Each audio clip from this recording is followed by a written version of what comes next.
Olá, um feliz e um abençoado sábado para você, para toda a sua família e para todas aquelas pessoas com as quais você tem compartilhado este conteúdo. Amém? Muito obrigado. E eu tenho orado a Deus para que onde esse vídeo chegar, essa casa seja abençoada, essa família seja agraciada com a presença do Espírito Santo e com a paz de Jesus no coração. Muito obrigada porque você tem nos ajudado.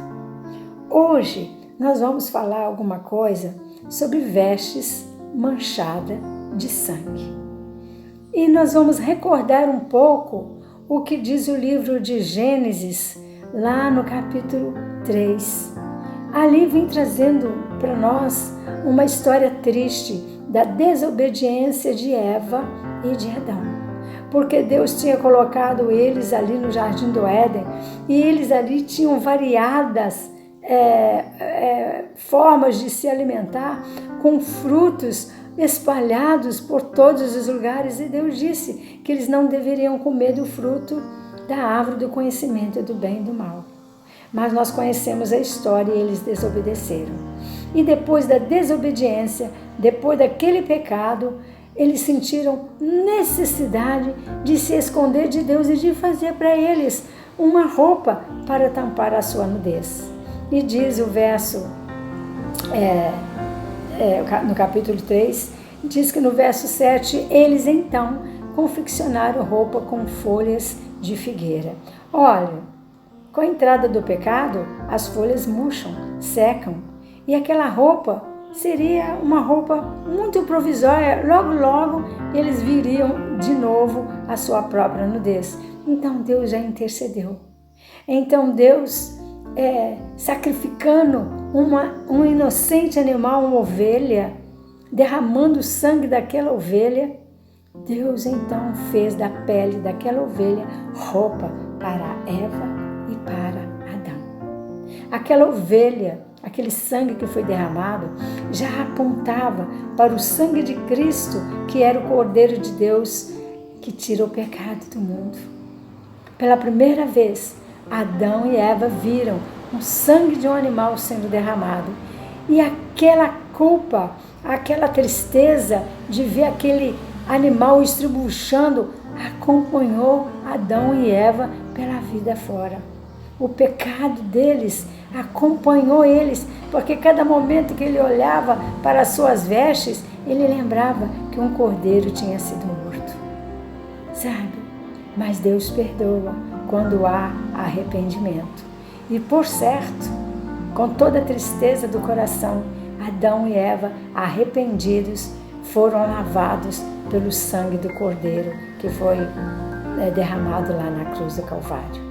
Mais para frente, nós vamos ver na história de José também um relacionamento entre roupa e sangue.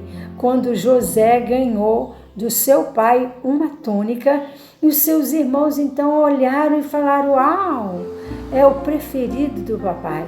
E a mágoa e o ressentimento que já estava dentro do coração deles se transformou em ódio, e eles sentiram o desejo de se livrar do irmão.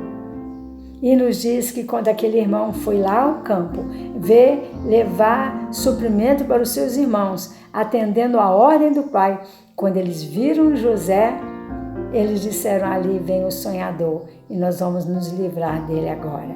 E quando José chegou perto deles, a primeira coisa que eles fizeram foi arrancar a sua capa, arrancar a sua roupa. Tanto era o ódio, a mágoa que eles tinham para o seu irmão.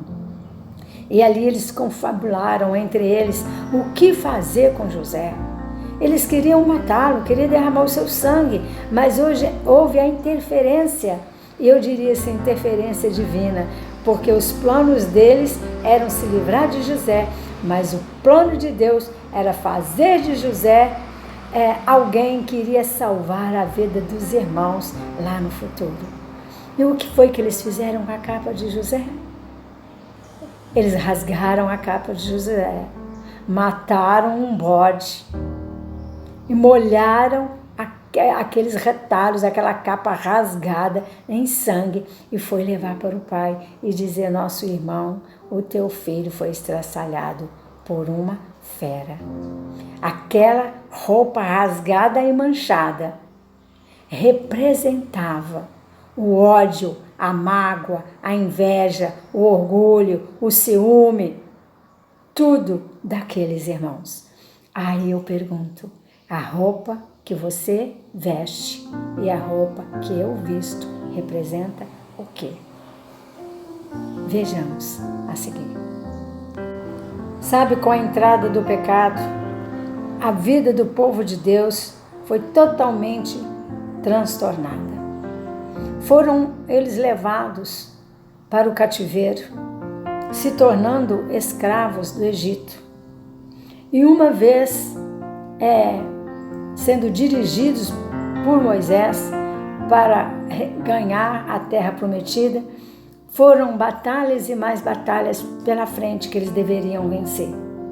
E já agora, sobre o comando de Josué, porque Moisés já não existia entre eles, Josué teria um grande desafio. E o desafio de Josué seria atacar, invadir e tomar posse de Jericó. E isso está relatado aí no livro de Josué, no capítulo 6, versos 1, 2 a 3, diz o seguinte: ora, Jericó estava rigorosamente fechada por causa dos filhos de Israel. Ninguém saía e ninguém entrava. Então disse o Senhor a Josué: olha, entreguei na tua mão Jericó, o seu rei e os seus valentes. Vós, pois, todos os homens de guerra, rodeareis a cidade, cercando-a uma vez. Assim fareis por 6 dias. 7 sacerdotes levarão 7 trombetas de chifres de carneiro adiante da arca. E no 7º dia rodeareis a cidade por 7 vezes. E os sacerdotes então tocarão a trombeta. Olha, Deus deu ali toda a estratégia de guerra. Eles deveriam rodear a cidade, onde tinha muros fortalecidos. Ali tinha pessoas para zelar pela arca. Ali tinha os que iriam tocar a trombeta. Ali eles deveriam marchar em volta daqueles muros. E nos diz o verso 10 algo maravilhoso, surpreendente. Uma multidão de soldados rodeando, e eles receberam essa ordem.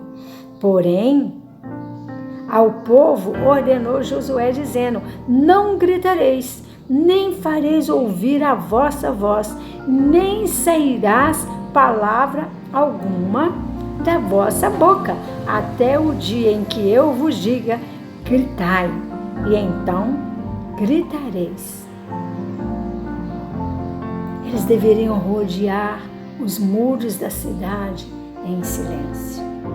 Olha, além daqueles muros serem fortes, ali tinha também os soldados do povo de Jericó, que vigiava quem estava por perto. Imagine eles vendo agora um bando de soldados andando em volta daqueles muros em silêncio. O que passou na mente deles? O que eles pensaram do povo de Deus? Sabe, às vezes nós poderemos ganhar a batalha em silêncio. Nem sempre a gente deve falar ou fazer barulho. Tem o tempo certo de nós gritarmos, porque ali Josué disse: na hora que eu mandar, então vocês gritem.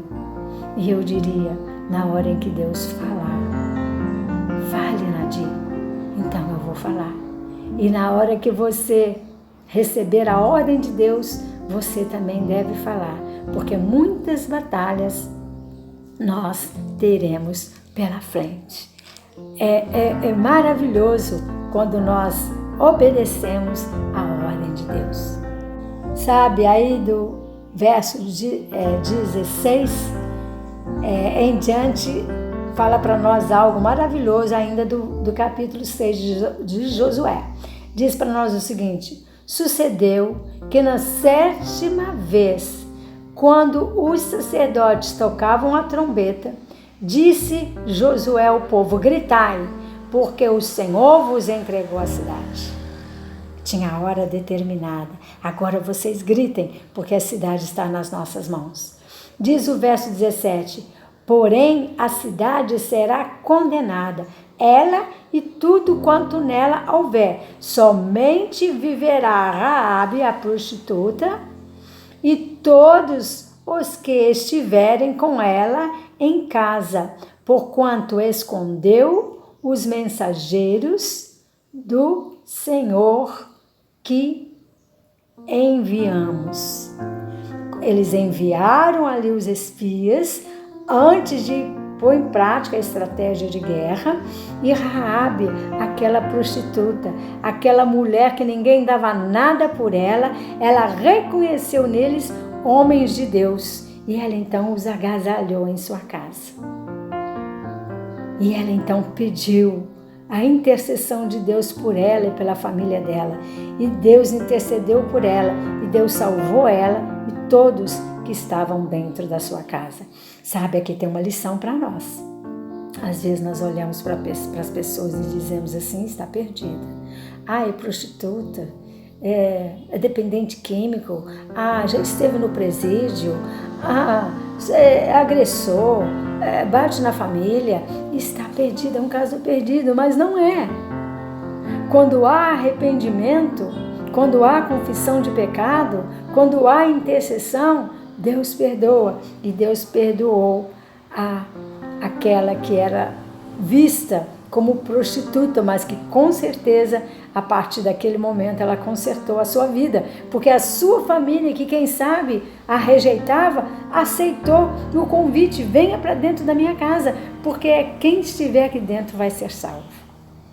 Mas ainda teve uma ordem aí no verso 18: tão somente guardai-vos das coisas condenadas, para que, tendo-as vós condenado, não as tomais, e assim tornais maldito o Israel, o arraial de Israel, e o confundais. Então tinha ali objetos que Deus falou: não toque, não ponha a mão, não tire do lugar, não leve para vocês, porque são condenados. E se vocês levarem, a condenação e a confusão estará entre vocês. Então, diz o verso 19, que a prata, que o ouro, que os utensílios de bronze, de ferro, são consagrados ao Senhor, então irão para a casa do Senhor. Nada de ouro, de prata, de ferro, nada, eles poderiam tomar para si, mas eles deveriam levar para colocar na casa do Senhor. Tudo foi orientação, tudo foi estratégia, tudo foi em prol da grande vitória que eles alcançaram com a derrubada dos muros de Jericó. E eles teriam agora uma história maravilhosa para contar para os seus descendentes da grande vitória sobre Jericó. E nós vamos ver mais algo pela frente. O verso 10, aí do capítulo 7 de Josué, diz para nós o seguinte: então disse o Senhor a Josué: levanta-te, porque estáis prostrados. E continua dizendo: Israel pecou e violaram a minha aliança, aquilo que eu lhes ordenei. Pois tomaram das coisas condenadas e furtaram e dissimularam, e até debaixo das suas bagagens o puseram. Pelo que os filhos de Israel não puderam resistir aos seus inimigos. Viraram as costas diante deles. Porquanto Israel se fizera condenado, já não serei convosco, se não eliminares do vosso meio as coisas roubadas. Tinha coisas erradas entre o povo de Deus. Eles roubaram, eles tomaram dos despojos da guerra. e levaram para si coisas condenadas a Deus. E levaram coisas que eram para ser levadas, mas que eram para ser colocadas no templo, mas tomaram para si. E agora Deus dá uma ordem para Josué: dispõe, santifica o povo e dizei ao povo: santificai-vos para amanhã, porque assim diz o Senhor Deus de Israel: há coisas condenadas no meio de Israel. Aos vossos inimigos não podereis resistir, enquanto não eliminares do vosso meio as coisas condenadas. Sabe, às vezes nós estamos perdendo a batalha dentro da nossa casa, naquele exército pequenininho ali, porque estamos acariciando no nosso coração a ambição, a inveja, o orgulho, o ciúme, porque estamos impedindo que Deus seja vitorioso no meio da nossa família. Mas Deus faz um apelo: se santifique, se consagre e tire do meio de vocês tudo aquilo que é condenado. O que é que condena você? O que é que está condenando a mim? O que é que eu estou tomando posse? O que está acontecendo? Por que eu estou sendo uma perdedora no seio da minha família? E agora, Josué, ajudando o povo a se arrepender, levando o povo a se consagrar, a se santificar, ele tinha uma missão pela frente: descobrir quem era o culpado, ou quais eram os culpados, quem havia roubado, quem havia tomado para si coisas condenadas. Será que eu, você, estamos guardando para nós coisas condenadas? Vejamos, aí, mediante o esforço ali, as orações e a santificação do povo, Deus foi começando a mostrar para Josué aonde estava o pecado. E diz aqui o verso 15: aquele que for achado com as coisas condenadas será queimado, ele e tudo quanto tiver, porquanto violou a aliança do Senhor e fez loucura em Israel. Sabe, se eu estiver guardando para mim coisas condenadas, eu poderei ser queimada. E por eu ser trevas dentro da minha casa, no seio da minha família, e por eu estar impedindo o crescimento da causa de Deus dentro da igreja, a minha família também corre o risco de ser queimada. E Josué continuou a investigar.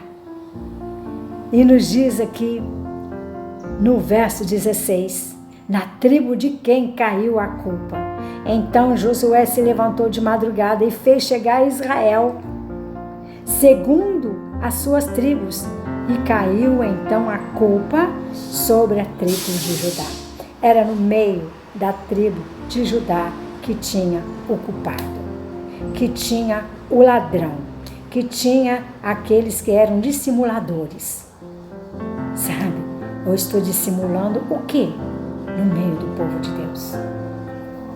Eu estou querendo usar os meus argumentos para convencer a quem? Que eu sou forte, que eu sou poderosa, que eu sei fazer.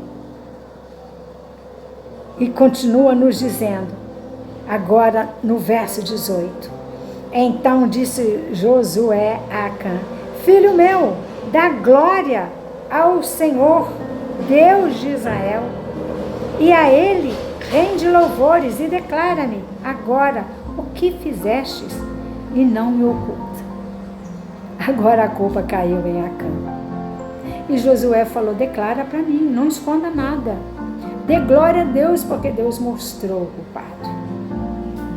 Aquela desgraça, aquela batalha, aquela luta, perda de sangue, foi culpa de Acã, que furtou as coisas condenadas ao Senhor e tomou para si aquilo que teria que ser levado para o templo. Sabe, Acã teve que se declarar. Ele se escondeu, ele ocultou o seu pecado, ele ocultou o seu erro, mas ele teve que agora falar o que ele tinha feito. Agora nós vamos continuar lendo aí no verso 21, a confissão involuntária de Acã, porque ele não tinha se arrependido. Ele deixou que tudo acontecesse, para que somente depois, na marra, poderemos dizer assim, ele confessasse o seu erro. Verso 21. Quando vi entre os despojos uma boa capa babilônica e 200 ciclos de prata e uma barra de ouro do peso de 50 ciclos, cobicei-os e tomei-os, e eis que estão escondidos na terra, no meio da minha tenda, e a prata por baixo. Tudo estava escondido. Ele sabia que não lhe pertencia. Ele sabia que prata, ouro, tudo deveria ser levado sim, mas depositado no templo. E ele escondeu para si mesmo. E pela sua própria boca, ele diz, quando eu vi a capa babilônica, eu a cobicei. Aí eu pergunto, o que é que eu estou cobiçando para mim que não me pertence? O que é que você está cobiçando para você que não te pertence? O que é que você está tirando de alguém ou de algum lugar e levando para você?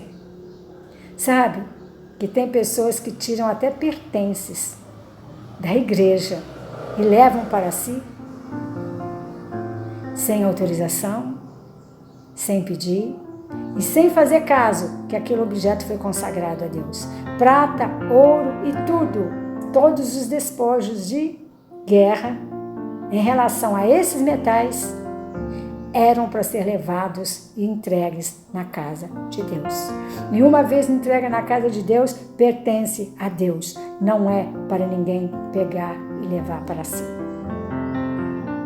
Ele confessou o seu pecado, porque ele foi forçado a fazer isso. Não houve arrependimento. Por isso, o que Deus determinou é que ele, a sua família e tudo que ele tivesse fosse queimado. E os pertences de Deus, a prata e o ouro, fosse devolvido para o templo. O que é que você tem que devolver para a casa de Deus?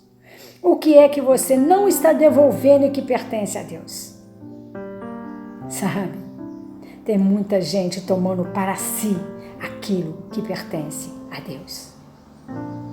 Quem sabe objetos, quem sabe os dízimos, quem sabe tomando posse de alguma coisa que não lhe pertence.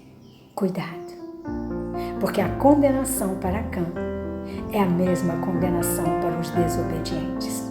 Quando Jesus voltar e levar os seus para os céus, aqueles que cobiçaram alguma coisa e tomaram para si, e não se arrependeram, e não confessaram, aqueles que não andaram de acordo com a vontade de Deus, aqueles que foram dissimuladores, aqueles que quiseram enganar, trapacear, serão queimados também, com fogo e com enxofre. Que esse não seja o meu destino e nem o seu destino, e que haja verdadeiro arrependimento, confissão e abandono dos pecados. Amém? Que este presente sabático faça a diferença na sua vida. Amém? Muito obrigado por você nos assistir. E mais uma vez, muito obrigado por compartilhar. Um abraço e até sábado.